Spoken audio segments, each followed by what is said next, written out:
الحمد للہ رب العالمین والصلاة والسلام علی سید المرسلین وعلی آلہ وصحبہ اجمعین ومن تبعہم بإحسان الی یوم الدین. اعوذ باللہ من الشیطان الرجیم. بسم اللہ الرحمن الرحیم. واعتصموا بحبل اللہ جميعا ولا تفرقوا. وقال تعالی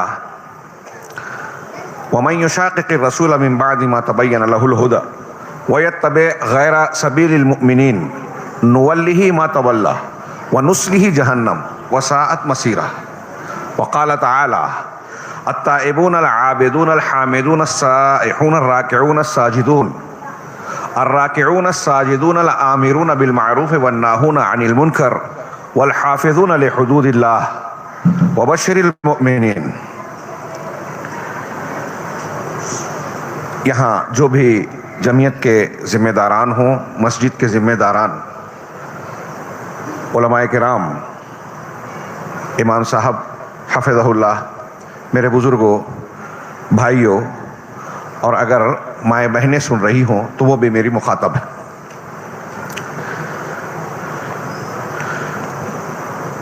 آپ نے سنا کہ آج کے اس انتہائی اہم پروگرام اور اس سجائی گئی مبارک مجلس کا عنوان مبارک اس کے عنوان کی وجہ سے ہی کہہ رہا ہوں. اس بزم اور مجلس کا عنوان بنیادی عنوان ہے راہ نجات، اور اسی کے ضمن میں مجھے جو عنوان دیا گیا ہے وہ ہے موجودہ حالات میں مسلمانوں کی ذمہ داریاں. اس موضوع کی تمہید میں آپ کے ذہن کو اصل موضوع سے جوڑنے کے لیے میں یہ عرض کرنا چاہوں گا کہ ہم اور آپ بار بار اہل علم حضرات سے یہ سنتے ہیں کہ اللہ رب العالمین کی سنت اور قانون رہا ہے، اور یہ اس کی انتہائی رحمت اور سب سے بڑی نعمت رہی ہے کہ اس نے ہر دور میں لوگوں کی ہدایت و رہنمائی کے لیے انبیاء کرام علیہم الصلاۃ والسلام کو مبعوث فرمایا. سیدنا آدم اور پھر پہلے رسول حضرت نوح علیہ الصلاۃ والسلام سے لے کر جناب محمد رسول اللہ صلی اللہ علیہ وسلم تک یہ مبارک سلسلہ جاری رہا. اللہ نے اپنی بہت ساری نعمتیں ہم پر، آپ پر، دنیا کے لوگوں پر کی ہے. وَآتَاكُم مِّن كُلِّ مَا سَأَلْتُمُوهُ وَإِن تَعُدُّوا نِعْمَتَ اللَّهِ لَا تُحْصُوهَا. اللہ نے وہ ساری چیزیں تم کو عطا فرمائی جو تم نے چاہا، مانگا، جو تمہاری ضرورت تھی.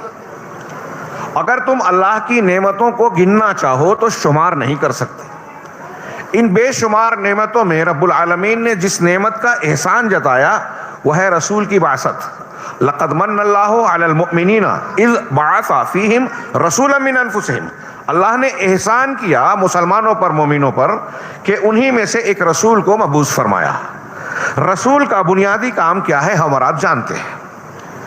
اللہ تبارک و تعالیٰ نے کھانے کے لیے غذائیں عطا فرمائی، پہننے کے لیے لباس، کپڑے، سرد و گرم موسم کے اسباب، سہولت کے سامان دیے، رہائش کے لیے گھر، رشتہ و پیوند، نہ جانے کیا کیا نعمتیں دی.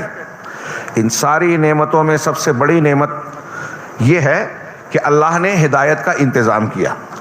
علامہ ابن قیم رحمہ اللہ اور دوسرے علماء یہ بیان کرتے ہیں، جو آپ بار بار سنتے ہوں گے اہل علم کے زبان سے، کہ دنیا میں جتنی بھی نعمتیں ہیں ان سب سے زیادہ شدید اور بڑی نعمت، شدید ضرورت والی نعمت اللہ تبارک و تعالیٰ کی ہدایت ہے. کھانا پینا ہمیں نہ ملے، یہ چھوٹا نقصان ہوگا، ہمارا جسم فنا ہو جائے گا، مر جائیں گے. لیکن ہدایت نہ ملے تو دنیا کی زندگی تو بگڑے گی جو بگڑے گی. آخرت کے دائمی اور انتہائی بھیانک عذاب کا سامنا ہوگا. اس سے بچنے کے لیے ابھی آپ نے سنا فمن زحزح عن النار وادخل الجنہ فقد فاز. کامیابی یہ ہے، معیار یہ ہے، جہنم سے بچاؤ اور جنت کا حصول، وہ ہے کامیاب. دنیا کا کتنا بھی بینک بیلنس ہو، عہدہ اور منصب ہو، نام اور شہرت ہو، کوئی بھی نعمت مل جائے، لیکن اگر جہنم سے انسان نہیں بچا تو اس سے زیادہ بدقسمت، محروم اور بدبخت کوئی نہیں. لہذا یہ بنیادی کامیابی جب ہے تو اب اس کامیابی کی راہ کیا ہے اور موجودہ حالات میں اس کے حصول کی ذمہ داریاں کیا بنتی ہیں.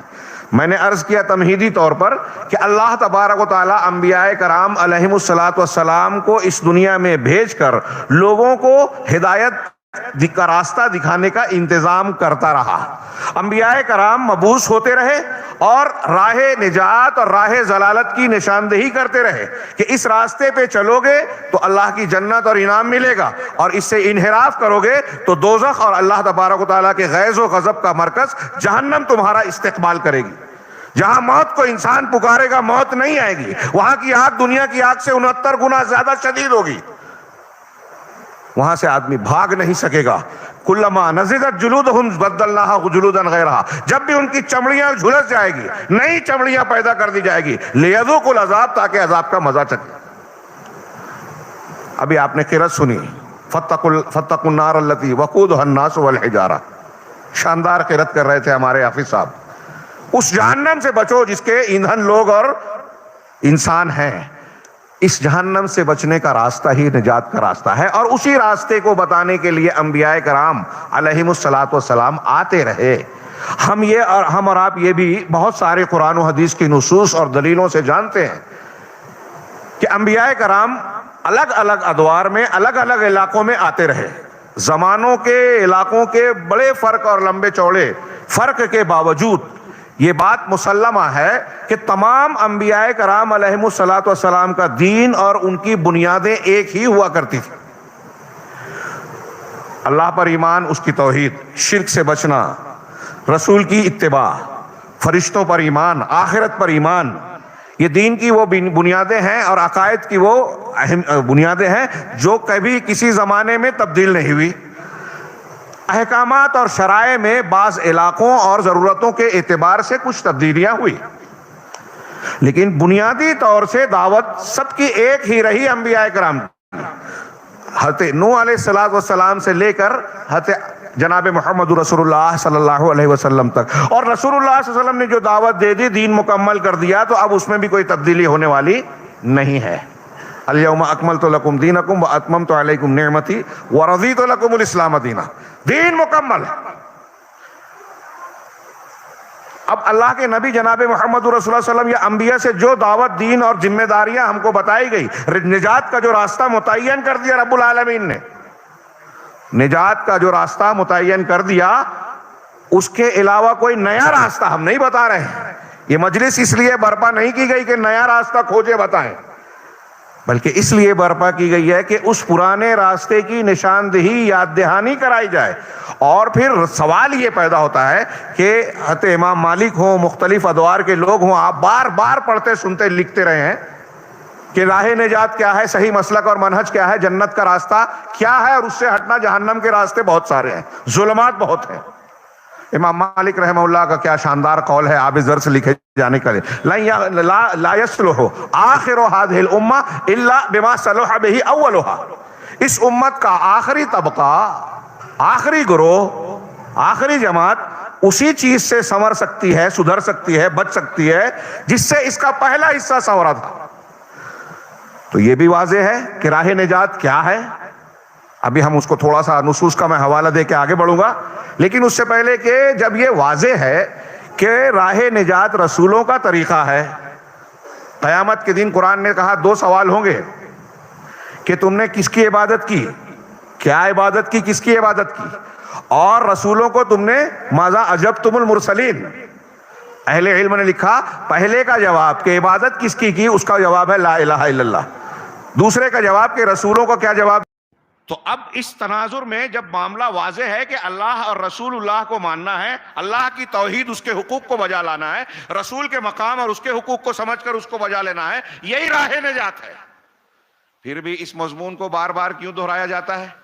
کیوں ضرورت پڑتی ہے کہ یہ موضوع مقرر کیا جائے اور اس پر گفتگو کی جائے، لمبی چوڑی تقریریں کی جائے؟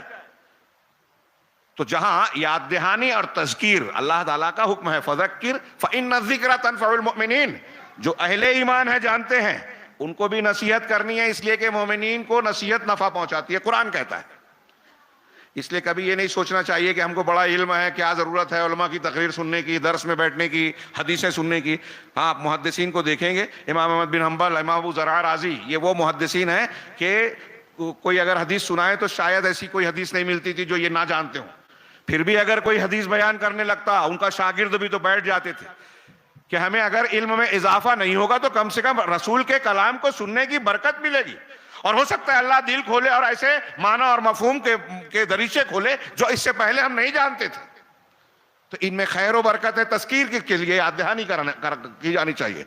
اور دوسرے, اس موضوع کو بار بار دہرانے کی ضرورت میں ایسا سمجھتا ہوں اس لیے پڑتی ہے, اور ہے یہ ضرورت اس لیے شدید ہو جاتی ہے کہ جب مسلمانوں میں نئے تفرق اور تہذب کے نتیجے میں نئے نئے منہج, نئے نئے مکاتب فکر, مسلک اور گروہ پیدا ہو گئے تو لوگوں نے راہ نجات میں بھی کچھ نالیاں, پرنالیاں اور پگڈنڈیاں پیدا کر لی. نام لیتے ہیں قرآن و حدیث کا, نام لیتے ہیں اللہ اور رسول صلی اللہ علیہ وسلم کا, لیکن اصول, ضابطے, مسلک اور منہج اور مکتب فکر اور منہج کو ہٹا لیا, بگاڑ لیا, دوسری راہوں کی طرف موڑ دیا. اس کے نتیجہ کیا نکلا؟ صرف اختلافی اور اجتہادی مسائل نہیں جیسا کہ لوگ باور کراتے ہیں. صرف ان مسائل میں مسلمانوں کے درمیان آج مسئلہ اور اختلاف نہیں ہے جن کو ہم اجتہادی مسئلہ یا اختلافی مسئلہ کہتے ہیں, بلکہ آپ اور ہم دیکھ رہے ہیں کہ اس اختلاف نے, تہذب نے, شیطانی اثرات نے, شبہات کے فتنوں نے مسلمانوں کے ان امور کو جن کو ہم دین کی بدیہیات کہتے ہیں, مسلمات کہتے ہیں, یہ سب سمجھیں, بدیہیات اور مسلمات سمجھ میں آیا آپ لوگوں کو؟ کئی لوگ نہیں کہہ رہے ہیں. بدیہیات وہ جو دین کے معاملے میں, جیسے اگر دین کا ٹائم ہے تو کہتے ہیں نا کہ سورج نکلا ہوا ہے, دین کا وقت ہے, یہ بدیہی بات ہے, یعنی بغیر غور و فکر کیے ہوئے, دلیل قائم کیے ہوئے دکھائی دے رہا ہے, سمجھ میں آ رہا ہے, اس پر دلیل دینے کی ضرورت نہیں ہے. ایسے امر کو بدیہی کہتے ہیں, ضروری, بالکل واضح, کوئی دلیل کی ضرورت نہیں, اور مسلم جس کو سارے لوگوں نے تسلیم کیا ہو. تو میں یہ عرض کر رہا ہوں کہ دین کے وہ باتیں, اصول, ضابطے, عقائد, احکامات جو مسلمات تھے, جو بدیہیات میں سے تھے, یعنی بالکل واضح, صاف ستھرے تھے, ان کو بھی لوگوں نے بدل دیا. میں ابھی یہاں جتنے بیٹھے ہیں بچوں سے لے کے بڑوں تک پوچھوں کہ قرآن کتاب ہدایت ہے یا نہیں ہے؟ ہے نا؟ ایک چھوٹی سی موٹی سی مثال دے رہا ہوں. آپ آج اہل تصوف کی کتابیں اٹھا کے دیکھیے, اللہ کے گھر میں پوری ذمہ داری کے ساتھ بیان کر رہا ہوں, یہ کوئی پہلی مرتبہ نہیں, بہت مرتبہ بیان کیا, اور یہ جانتا ہوں کہ جو لوگ تصوف سے جڑے ہیں جب وہ سنتے ہوں گے تو بہت غصہ ہوتے ہوں گے, اور میں چاہتا ہوں کہ وہ غصے میں آئیں, اور غصے میں آنے کے بعد غور کریں کہ ایک آدمی اتنی وضاحت کے ساتھ کہہ رہا ہے تو کتنی کیسی بات ہے, سچی ہے یا جھوٹی, اور اگر سچی ہے تو پھر اس کا نتیجہ یا معاملہ کیا ہوگا. کہتے ہوئے ڈر لگتا ہے, لیکن ان کی کتابوں میں درج ہے کہ قرآن کتاب شرک ہے, شرک سکھاتی ہے, اور توحید ان کے علماء اور مشائخ اور ان کے سلسلے میں ہے. اب بتائیے, یہ اہل تصوف آج ہمارے درمیان ہندوستان, پاکستان میں کوئی شعبہ اہل حدیث کے علاوہ شاید کوئی طبقہ بچا نہیں ہے جو اس گندگی سے آلودہ نہ ہوا ہو, متاثر نہ ہوا ہو. ان کو لوگ نے تزکیہ اور ایسی جو اسلامی اصطلاحات ہیں نا, دل کی صفائی, روحانیت, ایسی اصطلاحات کا استعمال کر کے قرآن و حدیث کی احسان, مراقبہ, لوگوں کو دھوکہ دیتے ہیں. یہ اسلام کے خلاف سازش کے طور پر مسلمانوں کو اسلام سے بیگانہ کرنے کی ایک بہت بڑی تحریک تھی جو آج پورے عالم اسلام کو اپنے لپیٹے میں لی ہوئی ہے, اور بہت سارے لوگوں کو اس کا ہوش ہی نہیں ہے. کہیں یہ رافضیت کا پل بن جاتی ہے. مسلمانوں میں رافضیت اور شیعیت کے جو علامات ہیں اس کی بہت بڑی وجہ تصوف ہے. آج پوری دنیا میں تحریکیت کے بے ہنگم کیا ہے, احمقانہ اسلامی فکر کہتے ہیں. آپ کے ہاں جگہ جگہ پرکشش اور جذباتی قسم کے نعروں پر مشتمل پوسٹر میں نے دیکھے. نوجوان اس کی طرف راغب ہو جاتا ہے. جب اس کی طرف راغب ہو رہا ہے اور اس راستے کو بہتر سمجھ کے کہ مسلمان حکومت قائم کرے, دشمنوں کو کیفر کردار تک پہنچائے, طاقت بنائے, وغیرہ وغیرہ, تو نتیجہ کیا نکلتا ہے؟ ہمارے اس عنوان کی ضرورت پیش آتی ہے جو ہمارے اہل علم نے متعین کیا, بار بار دہرا کے بچانا چاہتے ہیں, سمجھانا چاہتے ہیں کہ یہ تصوف کی غلاظت جو ساری طرف پھیلی ہوئی ہے, یہ تحریکیت جذباتیت، فضائل اعمال کے نام پر جھوٹے سچے واقعات، اور پھر ان بنیادوں پر انسان کا اصل دین کی بنیادوں سے انحراف، یہ بہت بڑی گمراہی ہے۔ آج میں نے جمعہ کا خطبہ دیا کہ مسلمانوں کی زندگی یہ نظر آتی ہے کہ اصل مقصد کیا ہے اس کے بارے میں غور ہی نہیں کرتے، جانتے ہیں، سنجیدہ نہیں ہے، سیریس نہیں ہے۔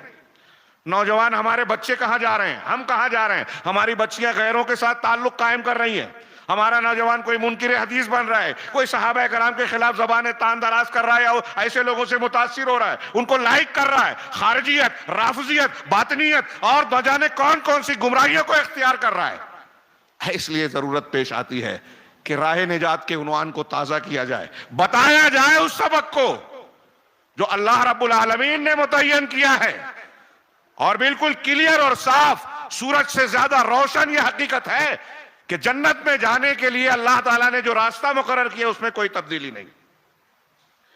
یہ نئے نئے مناہج فکر جو میں نے اشارے کیے ہیں، اگر میں ان پر گفتگو کرنے لگوں تو میرا وقت جو ہے میں زائد کر لوں گا اور شیخ کے وقت میں چلا جاؤں گا۔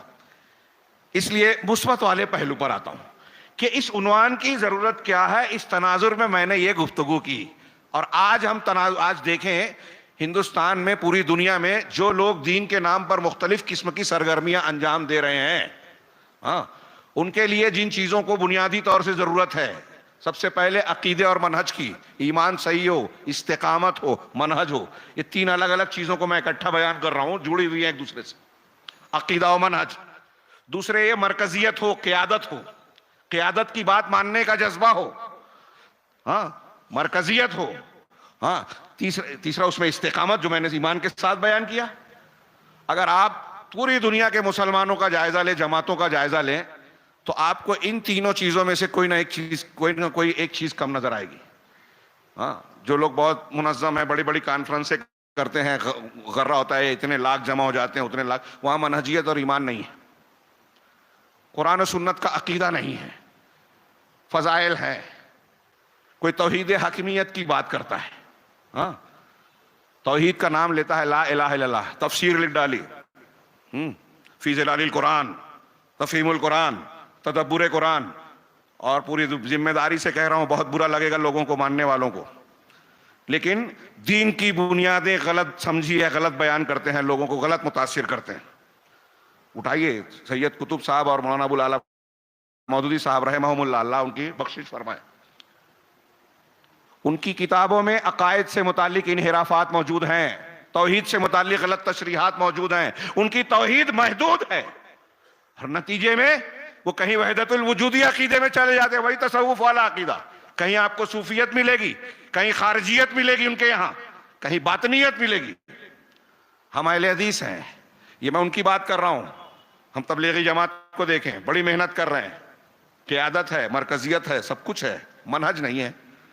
ان کو دیکھیں، منہج نہیں ہے، جن کے پاس منہج ہے اہل حدیث، وہاں قیادت نہیں ہے، مرکز نہیں ہے، اور عاجزی محسوس ہوتی ہے، جبکہ توحید کا اور اتباع کتاب و سنت کا یہ لازمی نتیجہ ہونا چاہیے کہ مرکزیت ہو، قیادت ہو، اجتماعیت ہو۔ وہ نہیں ہے، اس کا مطلب ہمارا نظریاتی طور پر تو یہ عقیدہ ہے کہ قرآن و حدیث کی راہ نجات ہے، لیکن عملی طور پر ہم اس میں ناکام ہیں، اس کو اختیار نہیں کر رہے ہیں، کہا تیار نہیں ہے۔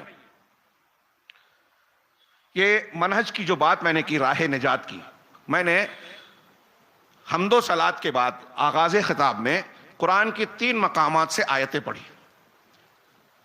ان 3 آیتوں کو اگر ہمارے سامعین، خاص طور سے نوجوان، اگر بچیاں سن رہی ہوں تو وہ بچیاں ذہن نشین کر لیں اور اس بنیاد پر اپنا سفر، دعوتی دینی زندگی کا سفر جاری رکھیں، تو میں اللہ سے امید رکھتا ہوں، یہ اللہ کے کلام کی روشنی میں، کہ ہم راہ نجات پر ہوں گے۔ پہلی آیت جو بڑی مشہور ہے، زمازد ہے، اللہ رب العالمین نے فرمایا وَاعْتَصِمُوا بِحَبْلِ اللَّهِ جَمِيعًا وَلَا تَفَرَّقُوا، سب مل کر اللہ کی رسی کو مضبوطی سے پکڑ لو اور فرقہ فرقہ نہ بنو۔ ایک آیت۔ دوسری آیت جو میں نے پڑھی، وَمَن يُشَاقِقِ الرَّسُولِ، یہ سورہ آل عمران کی آیت ہے، وَمَن يُشَاقِقِ الرَّسُولِ، یہ سورہ نساء کی آیت نمبر 115، وَمَن يُشَاقِقِ الرَّسُولَ مِن بَعْدِ مَا تَبَيَّنَ لَهُ الْهُدَىٰ، جو ہدایت کے واضح ہو جانے کے بعد دین اسلام کی تعلیمات صاف طور پہ سامنے آ گئی، کہ یہ قرآن کہتا ہے، یہ حدیث کہتی ہے، اس کے بعد ہاں رسول کی مخالفت کرتا ہے، رسول کی تعلیم یہ ہے، آپ کہہ رہے نہیں اللہ کے رسول تو ٹھیک ہے مانتے ہیں، لیکن کیا ہمارے امام صاحب کو نہیں سمجھتا تھا، ہمارے ابا کو نہیں جانتا معلوم تھا، اتنے لوگ فلاں چیز کرتے ہیں تو کیا غلط کرتے ہیں کیا؟ تو اگر یہ دلیل اگر مان لی جائے تو دنیا میں کون سا مذہب غلط ہوگا بتائیے؟ کون سا مذہب ہے جس کے پاس ذہین لوگ نہیں ہیں، بڑے لوگ نہیں ہیں، بڑی کچھ تعداد نہیں ہے، چھوٹی بڑی سب جگہ ہے؟ حضرت ابراہیم علیہ السلام جس سماج اور معاشرے میں اکیلے آواز اٹھا رہے تھے، وہاں وہ اکیلے تھے، سارے کے سارے مخالف تھے، گھر بار ابا مخالف تھے، تو حضرت ابراہیم علیہ السلام کی دلیلوں کی بجائے ان کی دلیلیں مضبوط ہو گئی۔ اگر یہ صحیح مانا جائے، قرآن پڑھتے ہیں مانتے ہی نہیں ہیں، حضرت ابراہیم علیہ السلام اور انبیاء کے واقعات پڑھتے سنتے سناتے ہیں، سمجھتے ہی نہیں ہیں، کلیئر سبق کیا مل رہا ہے کہ کثرت و قلت دلیل نہیں ہے۔ ہاں تو بات میں آگے نہ جاتے ہوئے پیچھے آتا ہوں، قرآن کی آیت پر تھے ہم لوگ کہ رسول کی تعلیم واضح ہو گئی، اب ابا، ماحول، فلاں بزرگ، فلاں سلسلہ، اس کی وجہ سے رسول کی سنت کو نہیں مان رہے، کتنا بھی بہانہ کرے، رسول کی مخالفت کر رہا ہے، اب وجہ جو ہوگی اس کے اعتبار سے حکم بدلے گا، یہ فقہی مسئلہ الگ جگہ، لیکن رسول کی مخالفت کے نتیجے میں اللہ تعالیٰ نے کیا وعید سنائی آگے کہ ہدایت کے واضح ہو جانے کے بعد جو رسول کی مخالفت کرے گا وَيَتَّبِعْ غَيْرَ سَبِيلِ الْمُؤْمِنِينَ، اور مومنین کے راستے کے علاوہ دوسرے راستے کی اتباع کرے۔ جس وقت قرآن کی یہ آیت اور پورا قرآن نازل ہوا، اس وقت مومنین کون تھے جی؟ صحابہ کرام۔ اسی وجہ سے امام شافعی رحمہ اللہ کہتے ہیں کہ صحابہ کرام اگر کسی مسئلے پر متفق ہو گئے، وہ ماننا واجب ہے قرآن کی اس آیت سے۔ کچھ ابھی منکر حدیث پیدا ہوتا کہتے ہیں ارے اللہ کا کلام تو کافی ہے نا، آپ بلا وجہ پابندی لگا رہے ہو کہ حدیث بھی مانو، اور حدیث تو حدیث، اب صحابہ کی بات بھی مانو۔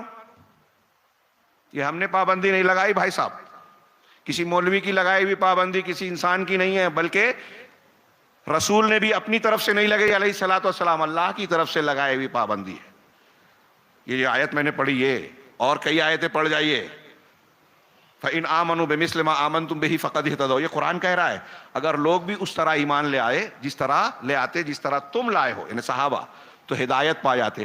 صحابہ کے ایمان کو رب العالمین ہدایت کہہ رہا ہے۔ 72-73 فرقے ہوں گے، سب جہنم میں جائیں گے سوائے ایک کے، یہ حدیث سب جانتے ہیں۔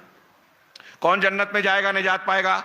جو میرے طریقے پر ہے اور میرے صحابہ کے۔ صحابہ کا طریقہ نبی کا طریقہ ایک ہی ہے، اور صحابہ کا طریقہ راہ نجات ہے، یہ حدیث کہہ رہی ہے۔ میرے علم کے مطابق اہل سنت کے یہ جتنے گروہ مانے جاتے ہیں، کوئی اس حدیث کو رد نہیں کرتا، حنفی، شافعی، مالکی، حنبلی۔ تو اللہ تعالیٰ نے، اللہ کے رسول صلی اللہ علیہ وسلم نے کہا ہے صحابہ کی ماننا، وَيَتَّبِعْ غَيْرَ سَبِيلِ الْمُؤْمِنِينَ، مومنین کے راستے کے خلاف جو اتباع کرے گا، صحابہ کے خلاف جائے گا، نُوَلِّهِ مَا تَوَلَّى، تو جس راستے پر وہ چل رہا ہے اسی پر چلائیں گے، وَنُصْلِهِ جہنم، اور اسے جہنم رسید کریں گے، وَسَاءَتْ مَصِيرًا، اور وہ بڑا بھیانک اور بہت برا مقام ہے، ٹھکانہ ہے۔ یہ دوسری آیت، وَاعْتَصِمُوا بِحَبْلِ اللَّهِ وَمَن يُشَاقِقِ الرَّسُولَ، دوسری آیت۔ تیسری آیت جو میں نے پڑھی وہ آگے پڑھتے ہیں۔ ان دو آیتوں اور ایسی کئی آیتیں ہیں کہ رسول کی ذات میں تمہارے لیے نمونہ ہے، اللہ کی اطاعت کرو، رسول کی اطاعت کرو، اطیعوا اللہ واطیعوا الرسول، فإن تنازعتم في شيء فردوه إلى الله والرسول إن كنتم تؤمنون بالله واليوم الآخر۔ یہ ہمارے علماء کرام بار بار دہراتے رہتے ہیں ان آیتوں کو، کیونکہ یہ ہمارے منہجی اور راہ نجات کو متعین کرنے والی آیتیں ہیں، ارشادات ہیں۔ وَأَنَّ هَذَا صِرَاطِي مُسْتَقِيمًا، یہ میرا سیدھا راستہ ہے۔ اللہ تعالیٰ نے کہا رسول کے، یہ میرا یعنی اللہ کا بنایا ہوا مقرر کیا ہوا سیدھا راستہ ہے، فَاتَّبِعُوهُ، اسی کی اتباع کرو۔ وہ بھی صحیح، وہ بھی صحیح، گائے بھی گابن، بیل بھی گابن، فاتحہ پڑھو کہ مت پڑھو، تقلید کرو کہ نہ مت کرو، امام کے پیچھے ایسے رہو یا ویسے رہو، نماز ایسے پڑھو کہ ویسے پڑھو، سب نہیں چلے گا۔ بعض مسائل میں استحبابی یا اختیاری بات ہو سکتی ہے کہ یہ بھی کر سکتے ہیں، یہ بھی، لیکن دین کی بنیادوں میں، فرائض میں، محرمات میں جو اختلافات ہیں، کیا سب صحیح ہو سکتے ہیں؟ یہ جھوٹی تسلی دینے سے باہر آؤ۔ اللہ تعالیٰ کہہ رہا ہے ایک راستہ، ہاں ہم کہہ رہے ہیں 4 راستے، ہم کہہ رہے ہیں کہ چوراہے پر جو جس راستے پہ جائے گا نجات کے راستے پہ جائے گا، جی نہیں، راہ نجات ایک ہے، فَاتَّبِعُوهُ، قرآن نے کہا اسی کی اتباع کرو۔ ہو کی ضمیر، علماء کرام بیٹھے ہیں، واحد کی ضمیر ہے نا، فاتبعوا، اسی ایک راستے کی اتباع کرو، ولا تتبعوا السبل، دوسرے راستوں کی اتباع نہ کرو۔ میں نے جمعہ میں جو کہا کہ ہم سیریس ہی نہیں ہیں، قرآن کہہ رہا ہے سیریس نہیں ہے، قرآن کہہ رہا ہے دوسرے راستوں کو، ایک اللہ کا راستہ۔ اب ہم میں سے کتنے مسلمان ہیں جو اس آیت کو سننے کے بعد یہ تڑپ پیدا ہوتی ہو کہ وہ ایک راستہ ہی ہم کو اختیار کرنا ہے جو اللہ کا ہے، باقی جو راستے لوگوں نے بنا رکھے ہیں، رسول نے کہا فرقے بنیں گے تو مسلمانوں کے ہی فرقے بنیں گے، اپنے آپ کو مسلمان کہیں گے۔ اللہ کے رسول نے کہا فتنوں کا زمانہ ہوگا، ایسے ایسے لوگ پیدا ہوں گے دین میں، قرآن ایسا پڑھیں گے کہ تم اپنی تلاوت کو کمتر سمجھو گے، ان کی نماز کو دیکھ کر اپنی نماز کو کمتر سمجھو گے۔ صحابہ کو کہا، لیکن وہ دین سے ایسے نکل جائیں گے جیسے تیر شکار کو چھید کر نکل جاتا ہے، وہ ملے تو ان کو قتل کرنا۔ میں بھی بہت مرتبہ یہ تقریروں میں دروس میں بول چکا ہوں کہ اللہ کے رسول نے ایسے لوگوں کو کہا، نماز، ان کی نماز دیکھ کے اپنی نماز کم لگے گی، ان کے روزے، ان کی تلاوت، ان کی نیکیاں دیکھ کر کم لگے گی اپنی عبادات، لیکن اللہ کے رسول نے کہا دین سے نکل جائیں گے۔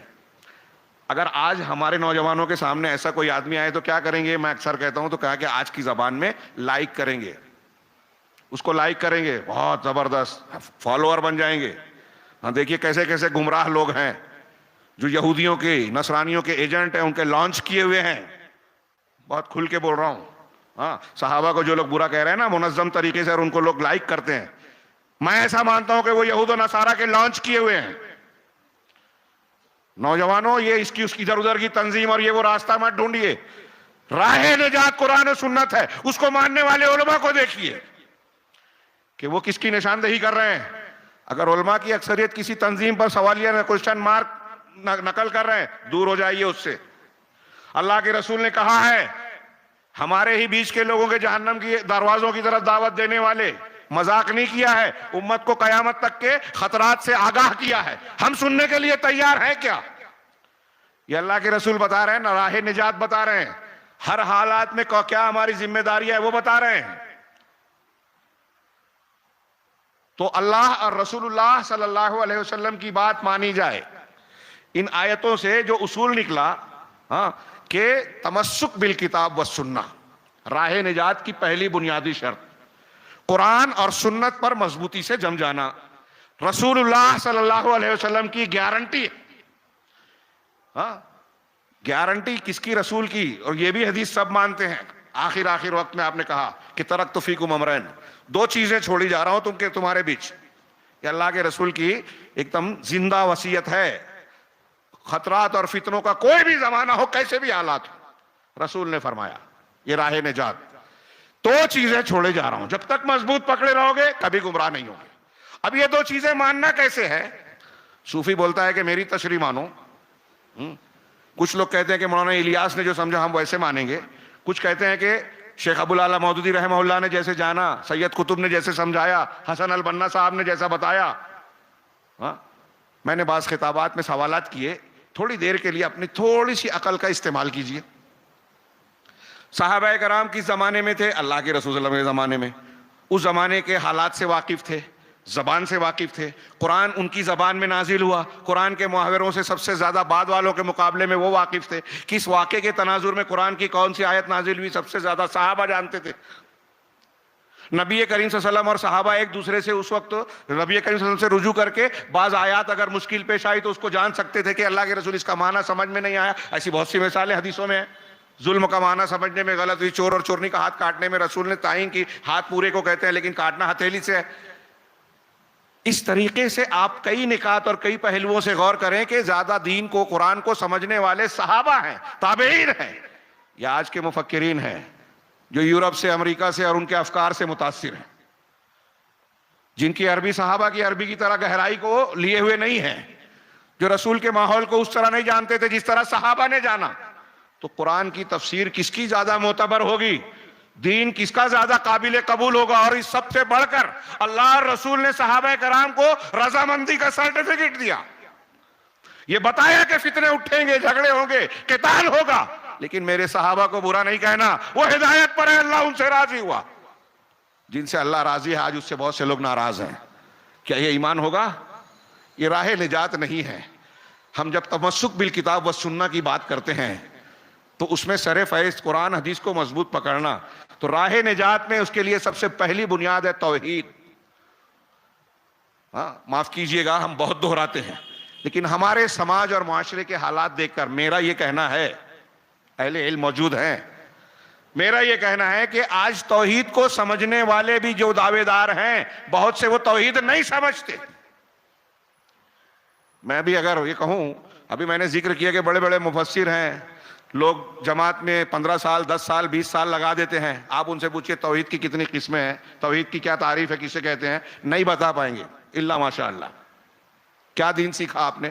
انبیاء کرام جس سے دعوت کی شروعات کرتے ہیں، ہمارا دعوت کا کام کرنے والا عام آدمی جاہل آدمی چھوڑ دیجئے، دعوت و تبلیغ کا گھمنڈ کرنے والا کہ ہم اتنا کام کر رہے ہیں، اسے اس کلمے کا جس سے سبق کا دین کے سبق کا آغاز ہوتا ہے اس کا معنی مفہوم نہیں معلوم۔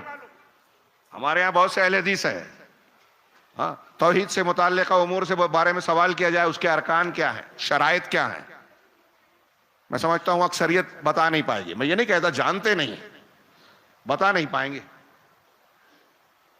اور بہت سے لوگ بہت سے توحید کے مسائل کو سمجھتے ہی نہیں ہیں۔ اب جیسے یہ ولا اور برا، توحید کا اوثق الورا، میں توحید کے تمام باتوں کو بیان نہیں کر رہا ہوں، وقت اجازت نہیں دیتا۔ راہ نجات کے تناظر میں ایک بہت بڑی ہر دور کی ذمہ داری ہے ولا اور برا کا مسئلہ سمجھنا۔ میرا یہ دعویٰ ہے کہ آج ہمارے یہاں عوام تو عوام، خواص بھی، ہاں میں کسی پر تان نہیں کر رہا ہوں، لیکن یہ ایک حقیقت کا افسوسناک اظہار کر رہا ہوں کہ ہماری جماعتوں میں ذمہ دار اور بہت سارے ایسے لوگ جو خاص لوگ کہلاتے ہیں، وہ توحید کے اس اوثق العرا سب سے مضبوط دستہ، دوستی اور دشمنی کے معیار کو، اس کی تفصیلات کو، احکامات کو نہیں جانتے، یا جانتے ہیں تو آدھا ادھورا جانتے ہیں۔ پڑھیے ان علماء کرام سے، ان کی قدر و قیمت لوگ جانتے نہیں۔ آج بردرز کا دور ہے، ہاں تھوڑا گلیمر دکھنا چاہیے، ٹی وی پہ آ رہے ہیں، کوٹ پینٹ دکھائی دے، ہاں میرے پاس شاید بعد میں بھول جاؤں، ہم لوگ، ہمارے ایک استاد شیخ عبد المعید صاحب بڑی پیاری اور جمی ہوئی باتیں کہتے ہیں۔ انہوں نے ابھی ایک گفتگو میں کہا کہ ہم لوگ ہندوستان میں مستضعفین کی طرح ہیں، مستضعفین جن کو کہا گیا کمزور لوگ، مستضعفین کو اللہ تعالیٰ نے مقابلے کا حکم نہیں دیا، جنگ لڑو، یہ کرو وہ کرو۔ ابھی میں نے جمعہ میں بیان کیا، بہت سے دروس میں کہا اگر آپ پہ زکوٰۃ فرض نہیں ہے، غریب آدمی ہو تو اللہ یہ نہیں پوچھے گا زکوٰۃ کیوں نہیں دی۔ اگر آپ کمزور ہیں تو اس کے بارے میں سوال، آپ مستضعفین ہیں تو مستضعفین کیسے رہیں، تو ان کے لیے کئی چیزیں ضروری، اس میں سے ایک یہ ہے کہ استسلام نہ ہو، ہم دوسروں کے سامنے جھکے نہیں ان کے سامنے۔ ہمارے لیڈران اور بہت سارے لوگ جا کے جو ہے جھک رہے ہیں، سودے بازیاں کر رہے ہیں۔ یہ جو ہم کو دکھ رہا ہے بابری مسجد، گیان واپی مسجد، اس کے سودے بازی یا دوسری جو کچھ الزام لگ رہا ہے، پتہ نہیں صحیح ہے غلط ہے، جو بھی ہو، میں اشارے کر رہا ہوں۔ اس کے علاوہ ان کے شرکیہ امور میں شامل ہونا، اور اس کو غیر مسلم کیش کر رہا ہے کہ دیکھو مسلمان نفرت سکھا رہا ہے۔ ارے بھائی، جس معیار پہ آپ مسلمان کو اچھا مسلمان بنانا چاہتے ہو کہ آپ کے شرک کی مجلس میں شریک ہو، اگر مسلمان کو آپ اچھے ہندو بن کر اسی بنیاد پر آؤ تو آگے ہمارے گھر میں آ کر بیل اور گائے کے گلے پر گردن بقرعید کے دن پھیرنے میں ساتھ دو، تب مانیں گے کہ آپ اپنا مذہب چھوڑ کر اگر ہم سے دوستی نبھاتے ہو۔ ہم کو یہ معیار کیوں دیتے ہو کہ اپنے مذہب کی بنیادوں کو پامال کر کے ان کا ساتھ دیا جائے؟ خیر، یہ ایک دوسری بحث ہوگی۔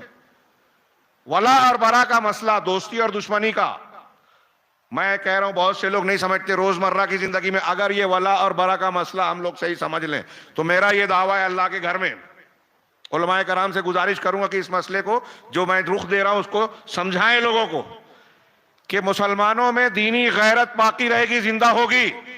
اور اگر دینی غیرت آپ کے اندر پیدا ہوئی، یہ راہ نجات اور اس کی جو بحث کر رہے ہیں ہم، اس کی غیرت نہیں رہی، اس لیے کہ ولا اور برا کو ہمارے دشمنوں نے ہمارے دلوں سے مار دیا ہے۔ ایک پوری کتاب میں نے اس کے بہت لمبے چوڑے دروس دیے، کہاں کہاں سے کوشش ہو رہی ہے ہماری اس غیرت کو مارنے کے لیے، میڈیا سے، تعلیم کے راستے سے، سیاست سے، دواخانوں سے، کپڑوں سے، اسپورٹس سے، ہمارے درمیان کچھ لوگوں کو لانچ کر کے بلایا جاتا ہے، پڑھایا جاتا ہے، وہاں بھیجا جاتا ہے ہمارے درمیان، وہ امریکی اور یورپی فکر کی روشنی میں قرآن کی تشریح کرنے کا دعویٰ کرتے ہیں، علماء کے بارے میں برا بھلا کہتے ہیں، عوام کو علماء سے بدظن کرتے ہیں۔ یہ یہود و نصارہ کے ایجنڈے کا حصہ ہے کہ لوگوں کو اگر مسلمانوں کو قابو میں رکھنا ہے تو قرآن سے، ان علماء سے جو قرآن و حدیث کی دعوت دیتے ہیں ان سے دور کیا جائے، بدظن کیا جائے، ان کو ان کی نگاہوں میں کمتر دکھایا جائے۔ اور آج ہمارا چلتا پھرتا نوجوان بھی کہتا ہے علماء کو کیا سمجھتا ہے. ہاں تحریکیت والوں نے اس میں ان احمقوں نے جتنا ساتھ دیا غیر مسلموں کے ایجنڈے کو آگے بڑھانے میں کسی نے نہیں دیا تاریخ میں. یہ تحریکی اخوانی اور فلاں آج بھی دیکھیے روافض اور ان کے غیر مسلموں کے شانہ بشانہ شام میں یمن میں مسلمانوں کا قتل عام میں حصے دار ہے یہ لوگ. داعش کو بنانے میں ہیلری کلنٹن نے کہا کہ ہم نے اخوانیوں سے مدد لی. بات طویل ہو رہی ہے. تو استسلام نہیں ہونا چاہیے ایک بات. دوسرے جو ہے استدام ٹکراؤ نہیں ہونا چاہیے. ہاں مستضعفین جو ہیں اس ہندوستان میں ہماری حیثیت مستضعفین کی ہے تو استسلام نہ ہو, جھکے نہیں دوسری افکار کے مقابلے میں. ولا اور برا کو سمجھیں. شیخ نظر آئے وقت کی کانٹے کو دیکھ کر میں اس کو سمیٹ لیا اس بات کو. ولا اور برا سب سے اہم موضوع کا حصہ ہے. ہاں اس کے بعد جو ہے ٹکراؤ نہ ہو, استدام. ٹکرائیں گے آپ کا کیا ہوگا؟ اور یہی بے وقوفی آج ہمارے یہاں بہت سے نوجوان کرتے ہیں. وہ نہیں کرتے تو کروایا جاتا ہے. پردے کے پیچھے کون لوگ ہیں معلوم نہیں ہے. عالمی سطح پر پڑھیے, معلومات لیجئے. بم دھماکہ کرنے والے اور یہ داعش اور ایسے کچھ لوگوں کے بارے میں جب تفتیش کی گئی تو پتہ چلا کہ ان کے پیچھے یہود و نصارہ ہیں. وہ پہلے کرواتے ہیں پھر بدنام کرتے ہیں. اگر یہ ختم ہو جائے نہ ہو تو ان کو مسلمانوں کے خلاف کارروائیوں کا موقع نہیں ملے گا. ہمارا نوجوان یہ سمجھنے کو تیار ہی نہیں ہے. علماء کرام اشارے کنائے میں کہتے ہیں تو سمجھ میں نہیں آتا. کھل کے کہتے ہیں کہ دیکھیے اتنا کھل کے کہہ رہے ہیں, غلط کر رہے ہیں. تو استدام نہ ہو, ٹکراؤ نہ ہو. دوسری چیز. اور تیسرا مرعوبیت اور متاثر ہونا. آدمی کو, مسلمانوں کو اس ہندوستان میں دوسروں سے مرعوب اور متاثر نہیں ہونا چاہیے. اور یہ کن لوگوں میں ہوتا ہے؟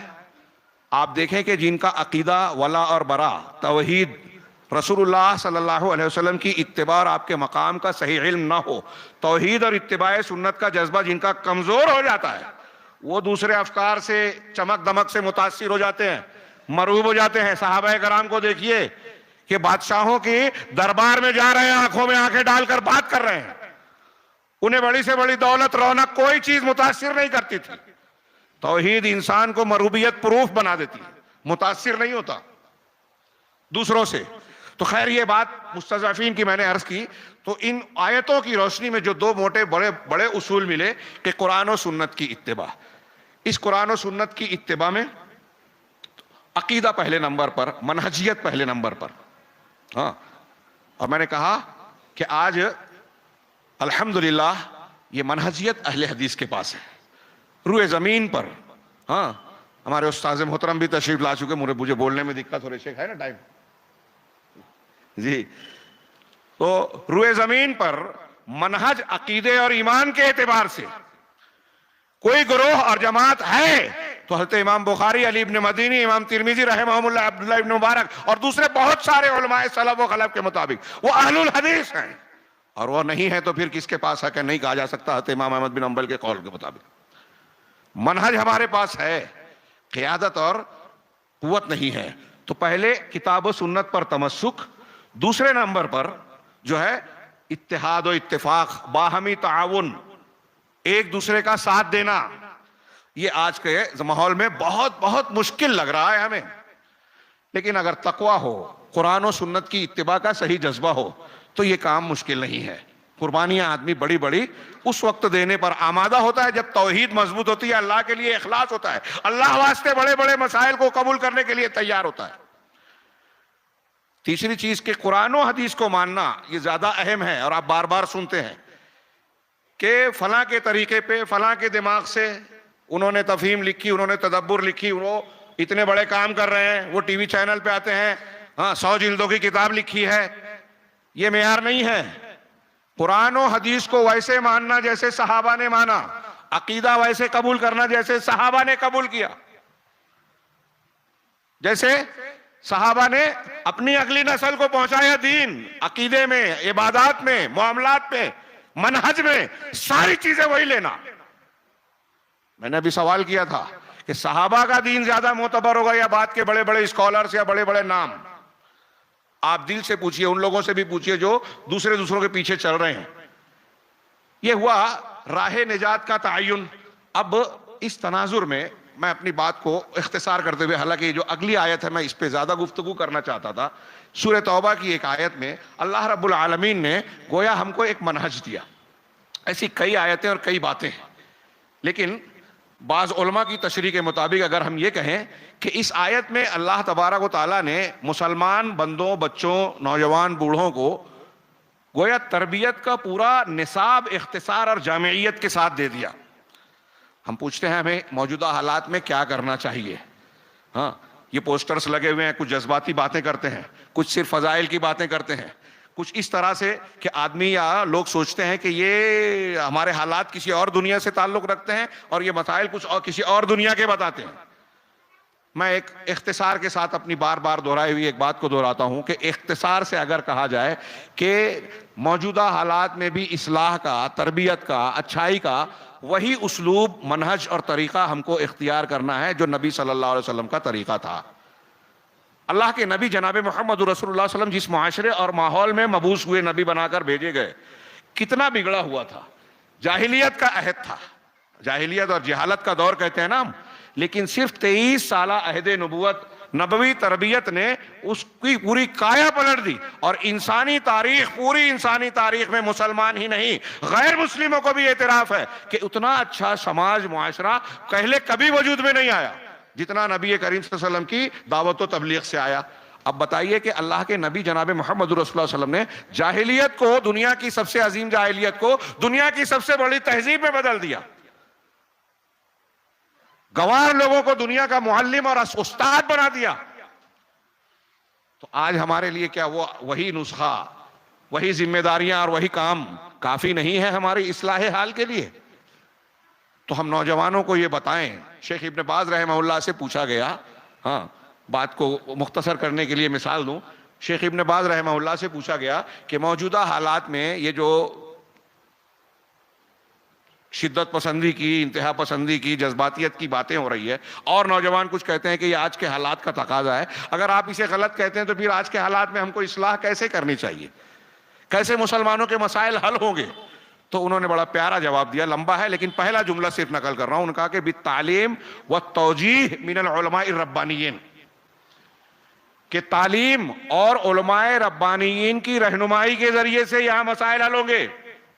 نبی صلی اللہ علیہ وسلم کا جو کام اللہ نے بتایا، هو الذی بعث فیکم رسولا من انفسکم، ہاں کیا ہے؟ هو الذی بعث فی الامیین رسولا منہم یتلو علیہم آیاتی ویزکیہم ویعلمہم الکتاب والحکمہ. یہ رسول نے کیسے اصلاح کی؟ قرآن کی آیتوں کی تلاوت کی. فلاں بزرگ، فلاں بابا اور فلاں کی کتاب نہیں پڑھی، اللہ کی کتاب لوگوں کو سناتے تھے. ہاں، تزکیہ کرتے تھے. تزکیہ، ہاں علامہ البانی وغیرہ اس پر بہت زور دیتے ہیں. تزکیہ شرک سے توحید لائی جائے، تزکیہ بدعت سے سنت لائی جائے، تزکیہ برے اخلاق سے اچھے اخلاق لائے جائیں. یہ تزکیہ ہے جو جن کو صاف کرنا ہے، اور جن کو لانا ہے وہ تحلیہ ہے. ہاں کیا ہے اس کی؟ تربیہ ہے. تربیہ اور تحلیہ، آدمی کو ان چیزوں سے سنوارا جائے. تو یہ عمل ہم کو کرنا ہے. اس کا جو پورا عمل کا جو ایک نصاب ہے وہ قرآن کی ایک آیت میں سمٹا ہوا ہے. میں بہت شارٹ میں اس کی تشریح کرتا ہوں اختصار کے ساتھ. اللہ نے فرمایا التائبون، اللہ نے مسلمانوں کی جان و مال کو جنت کے بدلے میں خرید لیا. اس آیت کے بعد یہ ہے کہ التائبون العابدون الحامدون السائحون، توبہ کرنے والے.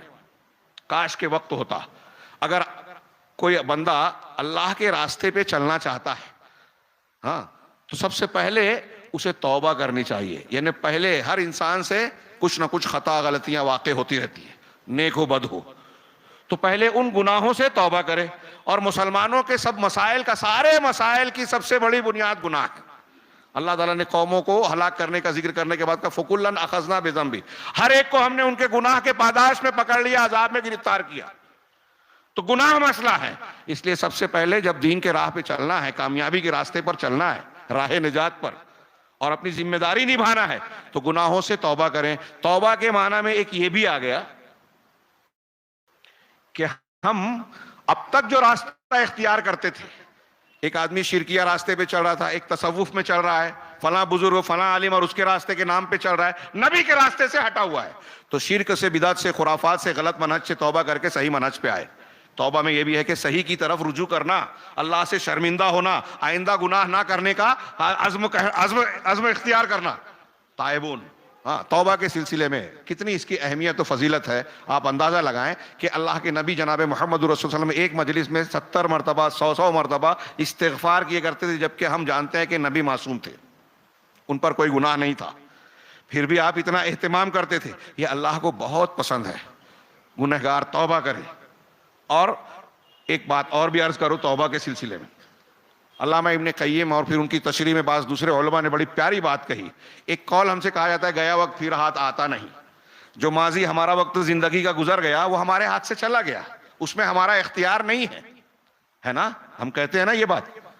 لیکن اللہ رب العالمین نے مسلمانوں کو توبہ کی شکل میں یہ دیا ہے کہ آپ گئے وقت کو بھی ہاتھ میں لے سکتے ہیں. ماضی میں جو آپ سے ہم سے گناہ ہوئے ہیں، اگر سچی توبہ اللہ کے جناب میں کرے تو اللہ معاف کرے گا. یعنی ماضی کو سنوار سکتے ہیں سچی توبہ کے ذریعے. شیخ کے ہی خطاب میں مالیگاؤں میں نے سنا تھا، اور حسن بصری رحمہ اللہ کا قول ہے کہ بعض مرتبہ انسان گناہ کر کے جنت میں چلا جاتا ہے، گناہ کر کے پچھتاتا رہتا ہے، نادم ہوتا رہتا ہے، توبہ اور اللہ کا ڈر دل میں بسائے رہتا ہے. وہی گناہ جو اس کے احساس جرم کو شدید بناتا ہے، نیکیوں کی طرف مائل کرتا ہے، اللہ سے جوڑتا ہے، یہ گناہ اس کے جنت میں جانے کا ذریعہ بن جاتا ہے. تو پہلا قدم جب ہم اصلاح کا اختیار کریں، نوجوانوں کو سنوارنا ہے، تو توبہ. العابدون، عبادت اپنے جامع معنی میں ہر وہ عمل قول ظاہری ہو یا باطنی جس کو اللہ پسند کرتا ہے وہ عبادت ہے. عبادت ہمارے لیے روحانی غذا ہے، ہاں روحانی غذا. اور یہ انسان کو طاقت، اس میں سر فہرست نماز ہے. ابھی میں نے جمعہ میں بیان کیا، آپ بہت سے علماء سے سن چکے ہوں گے، استعینوا بالصبر والصلاۃ، صبر اور صلاۃ کے ذریعے سے مدد حاصل کرو. دونوں اللہ کے لیے ہو تو عبادت ہے. صدقہ و خیرات بھی اس میں آ گئی، زکوٰۃ بھی آ گئی، حج بھی آ گئی، نماز روزہ ساری عبادات آ گئی. تو دوسرے نمبر پر توبہ کرنے کے بعد بندہ عابد و زاہد بنے، عبادت سے اللہ سے تعلق جوڑے. اور عبادت بعض عبادات ہیں جس سے، جیسے زکوٰۃ صدقات، بندوں سے بھی تعلق جڑتا ہے. یہ اپنے جامع معنی میں دوسرا پہلو تربیت کا. الحامدون تیسرے نمبر پر کہ وہ جنتی راہ نجات پہ چلنے والے وہ لوگ ہیں جو اللہ کی حمد بیان کرنے والے ہیں، اللہ کی تعریف ایسی خوبی جو ثنا اختیاری ہو اس پر جو ہے تعریف کرنا. خوبیاں ہو وہ نعمت ہو یا غیر نعمت ہو، نعمتیں ہو یا خوبیاں ہو، اللہ رب العالمین تمام خوبیوں کا مالک ہے، اس لیے کہ تمام صفات اس کے اندر بدرجہ عتم اور بدرجہ کمال موجود ہیں. اب اللہ رب العالمین کی حمد کون بیان کرے گا؟ جو اللہ کی نعمتوں پر، اس کی قدرتوں پر، اس کے انعامات پر غور کرے گا تو دل میں اور زبان سے حمد تعریف نکلے گی. اور پھر حمد سے جڑی ہوئی چیز شکر ہے. ان نعمتوں کا صحیح استعمال کرے گا تو زندگی کو صحیح ڈھرے پہ ڈالے گا. حمد اور شکر کے معنی میں دین پر صحیح عمل کرنا، اللہ رب العالمین کے سامنے جھکنا، اللہ کی نعمتوں اور اللہ کی ذات و صفات کی معرفت حاصل کرنا، سب آ گیا. میں نے کہا کہ قرآن کی ایک آیت پورا ایک مختصر نصاب تعلیم ہے، ہاں تربیت کا. اللہ نے آگے فرمایا السائحون، جس کی ایک تفسیر کی لوگوں نے روزے دار، دوسری تفسیر کی کہ سیر و سیاحت کرنے والے. کہ سیر تفریح، سیر سپاٹا نہیں، بلکہ وہ سیاحت جو ہجرت کے لیے ہوتی ہے، جو اللہ کے راستے میں قتال و جنگ کے لیے ہوتی ہے، یا وہ سفر جو علم دین کے حصول کے لیے ہوتا ہے. ہاں ایسے کئی سفر ہیں، عبرت کے سفر، سیرو فی الارض، یہ سارے سفر علم کے حاصل کرنے کا سفر. یہ السائحون یعنی یہ تیسرا یہ ہے کہ وہ مسلمان، اب اس میں کئی قربانیاں، ہجرت کرنے والا گھر بار رشتہ دار کا جائیداد پراپرٹی چھوڑتا ہے علم دین کو حاصل کرنے کے لیے. اگر آپ گھر سے دور جا رہے ہیں، علماء کے پاس جا رہے ہیں، تو اپنے جذبات خواہشات کی قربانی دے رہے ہیں، گھر بار سے ہٹ رہے ہیں، پیسہ خرچ کر رہے ہیں، بہت سی قربانیاں ہیں. یہ اللہ کے لیے اگر ہو، دین سیکھنے کے لیے ہو، تو یہ عظیم الشان عبادت ہے. اس کی فضیلت آپ جانتے ہیں، سنتے رہتے ہیں. الراکعون الساجدون، یہی نہیں بلکہ یہ وہ لوگ ہیں جو خوب رکوع اور سجدہ کرنے والے ہیں. خوب رکوع کرنے والے، سجدہ کرنا. عبادات کے عموم میں آ گیا، بطور خاص رکوع اور سجدے کا ذکر کیا، مطلب خوب نماز پڑھنے والے ہیں. ایک صحابی نے اللہ کے رسول صلی اللہ علیہ وسلم کی خوب خدمت کی. انہوں نے کہا، اللہ کے رسول نے کہا کہ کچھ مانگنا چاہتے ہو تو مانگو. تو کہا کہ اللہ سے میرے لیے یہ مانگیے اللہ کے رسول کہ جنت میں آپ کا ساتھ دے دے. کیا ہے؟ اسألک مرافقتک فی الجنہ. تو کہا بس یہی ہے کچھ، اور کہا بس یہی چاہیے. صحابہ کرام کی خواہشات دیکھیے. تو آپ نے کہا ٹھیک ہے میں دعا کروں گا، لیکن آپ نے ایک اور جملہ کہا، اعنی علی نفسک بکثرۃ السجود. صحیح مسلم کی غالباً روایت ہے کہ اپنے نفس پر اس معاملے میں میری مدد کرو خوب سجدہ کر کے. یعنی اللہ کی عبادت کر کے. اللہ تعالیٰ کو رکوع اور سجدہ بہت پسند ہے. رکوع اور سجدے کی حالت میں آدمی ظاہر میں اللہ کے سامنے جھکتا ہے, اور اگر دل سے بھی جھک جائے تو اللہ کے سامنے جھکنے والا دل گھمنڈ نہیں کرے گا, لالچ میں نہیں پڑے گا, دنیا کے چکر میں اللہ اور آخرت کو فراموش نہیں کرے گا. یہ ایک تربیت ہوگی. الآمرون بالمعروف والناہون عن المنکر, اور نیکیوں کا حکم دینے والے, برائیوں سے روکنے والے. ہاں, جنت کے راستے پہ چلنے والے. ہم چاہتے ہیں کہ اپنے بچوں کی تربیت کریں. وہ بچے جو تحریکیت, جذباتیت کی باتیں کرتے ہیں, نئے نئے لوگوں کے پیچھے جاتے ہیں, اللہ کے رب العالمین کے اس نصاب پر عمل کریں. پہلے نیکیوں کا حکم دینا, ہاں, برائیوں سے روکنا. برائیوں سے روکنا, میں نے جیسا کہ عرض کیا کہ ہمارے تمام تباہی پریشانی کی سب سے بڑی وجہ گناہ ہے. ہاں, اگر کسی سماج میں گناہ ہوتا ہے اور اسے روکنے کا سسٹم ختم ہو جائے تو وہاں عذاب آتا ہے. میں تفصیل میں نہ جاتے ہوئے آگے بڑھتا ہوں. نیکی کا حکم دینا, برائی سے روکنا, یہ اس امت کی زندگی کے لیے بہت ضروری ہے. جب تک ہمارے سماج میں وہ عناصر موجود ہے جو برائی سے روکتے ہیں, نفرت کا اظہار کرتے ہیں, حرام پر ٹوکتے بولتے ہیں, تب تک سمجھ لیجئے کہ سماج محفوظ رہے گا, ورنہ اللہ کا عذاب آئے گا اگر برائیاں عام ہو جائے اور لوگ منع کرنا روک دیں. یہ قرآن و حدیث کی بہت سی دلیلوں سے وہ ثابت ہے. اللہ تعالیٰ نے آگے فرمایا والحافظون لحدود اللہ, یہ آخری بات, کہ اور اللہ کے حدود کا خیال رکھنے والے, جہاں جو کرنا ہے وہ کرتے ہیں, جہاں جو نہیں کرنا ہے نہیں کرتے ہیں. اس میں شریعت کی پوری پابندی آ گئی. آپ اس کی جامعیت کا اندازہ لگا سکتے ہیں, میرے پاس موقع نہیں ہے. یہ ساری چیزیں جب ہوگی تو اللہ نے آخری میں کہا وبشر المؤمنین, مومنوں کو بشارت دے دیں, بشارت, خوشخبری دیں. کس چیز کی بشارت دیں, یہاں اس کا ذکر نہیں ہے. علامہ محمد امین شنقیطی کہتے ہیں کہ اللہ نے یہاں یہ ذکر نہیں کیا کہ بشارت کس چیز کی دینی ہے. اس سے پتہ چلا کہ وہ ساری چیزیں جو دنیا کی بھلائیاں ہوں, آخرت کی بھلائیاں ہوں, ایمان والوں کے لیے اللہ نے وہ مقدر کی ہے. دشمنوں کے مقابلے میں اللہ مدد کرے گا, اس کی بشارت. روزی دے گا, اس کی بشارت. عزت دے گا, اس کی بشارت. مرنے کے بعد کامیابی دے گا, اس کی بشارت. نجات دے گا.